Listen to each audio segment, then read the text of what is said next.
je chalupka, kde je penzion o 6 pokojích. Nějaký dvouložáky, tříložáky, čtyřložáky a nahoře ještě takzvaná nocleárna, je tam asi, teďka nevím, kolik Štefan říkal, asi 10-12 postelí. A my tady máme teda privilegium, že můžeme na tom pozemku tady stát, jinak to tady není běžný. A tady směrem dolů po louce vyjdeme na úžasné místo, který má potoka. Je tam strašně krásně chovaný v lese. Tady ve spodní části louky je ještě tábořiště. Tady má občas nějaký dětský tábor, ale samozřejmě je to celý k dispozici v rámci penzionu. Ohniště. Moc hezký místo, hlavně je tu klid, kousek na Ostrý. Málo turistů, úžasná pohoda. No a tady se běhneme dolů po schodech.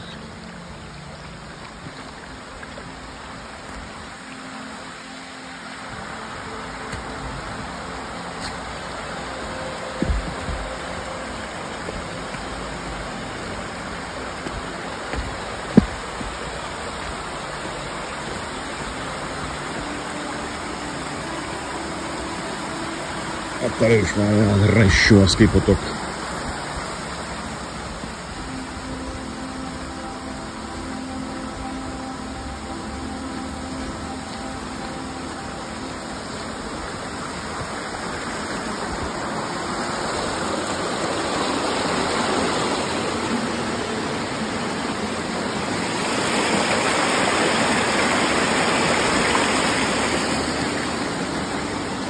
Přicházíme do druhé části za potokem.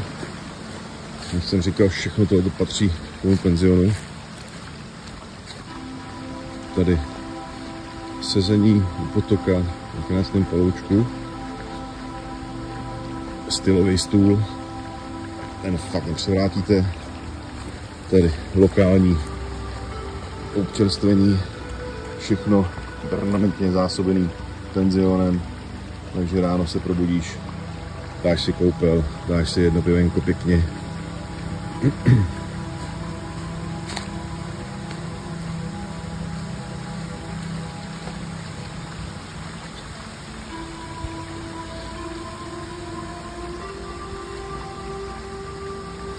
Všechno perfektně udržovaný.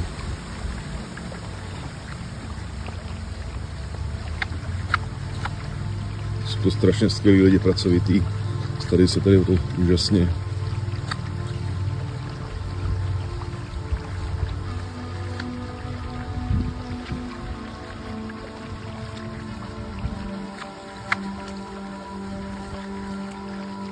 A tady má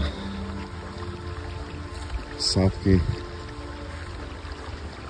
opocený, to je kvůli havěti, jako jsou vidry a různý ptáci, kterým to žrali, a je tu struh a siven.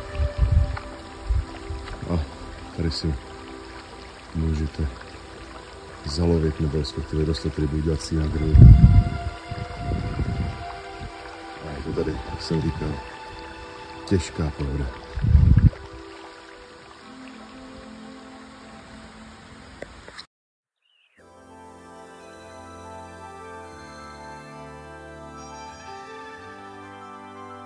Přicházíme do zadní části penzionu. Odbálek máme dole, obrovský parkoviště a hlavně dáme nahoře luxusní záležitost. To je výřivka, vytápěná samozřejmě dřevem. Prostě paráda.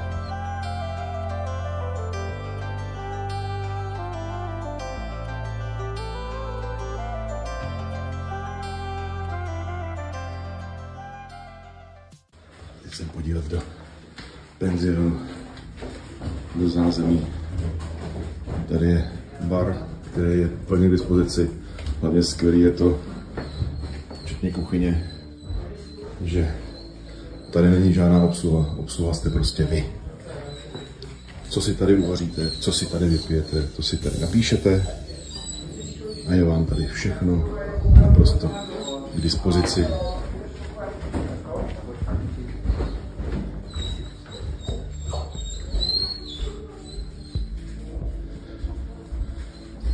No, to je naprosto luxusní věc, to se jen tak nevidí. Je to sice voda, není to pivo, ale ani víno, ale je to velká paráda. No, já se podívám nahoru, já se podívám na pokoje. Tady za místu do zahrady.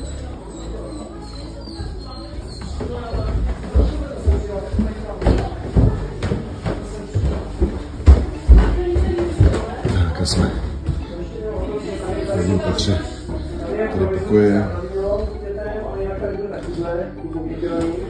Trošku jsem si dodělal tady navěšeného zaslapení, no. Takhle nějak to vypadá. Je to naprosto na pohodu. S vlastní sociálkou. Nahoře je zmíněna noclehárna. To je pro takový ty větší party, co se mají rádi pohromadě.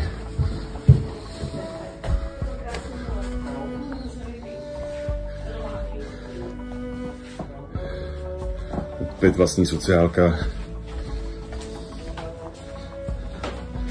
Plná paráda.